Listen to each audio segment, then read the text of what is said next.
বিড়ি সিগারেট বিক্রি করার উপার্জন হালাল নাকি হারাম? যেই জিনিস খাওয়া, পান করা, ব্যবহার করা হারাম, ওইটার কেনা বেচা করাও। ইসলামে যে জিনিসটা খাওয়া, পান করা, ব্যবহার করা নিষেধ, সেটার বেচা কেনা করাটাও। দোকানদার নিজে লম্বা দাড়িওয়ালা নামাজি মানুষ, হাজি সাহেব মানুষ, নিজে বিড়ি সিগারেট খায় না, নিজের 14 গোষ্ঠীও খায় না, কিন্তু বেচে, তাহলে তার উপার্জন হালাল হবে। যারা মুজি দোকানদারি করেন তারা বলবেন, ভাই তাহলে বিড়ি সিগারেট ছাড়া তো দোকান চলে না, কি করব? এটাই তো আপনার চ্যালেঞ্জ। আল্লাহর জন্য আপনি স্যাক্রিফাইসটা কি করলেন? কিয়ামতের ময়দানে আল্লাহর কাছে জান্নাত চাইবেন কোন মুখে? এটাই তো স্যাক্রিফাইস। স্যাক্রিফাইসের বিনিময়ে তো জান্নাত আশা করবেন।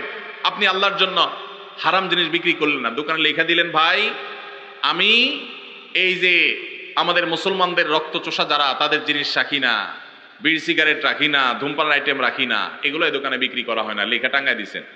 এতে কিছু বিড়িখোর, সিগারেটখোর, গাঞ্জাখোর কাস্টমার কমবে, এতে আপনার টাকা ক্যাশে একটু কম আসবে।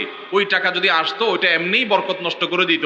ওই বেবরকতি গাঞ্জাখোর আর বিড়িখোর, সিগারেটখোরের টাকা না আসলে আপনার আল্লাহ তাআলা না খাওয়ায় মারবে না ইনশাআল্লাহ।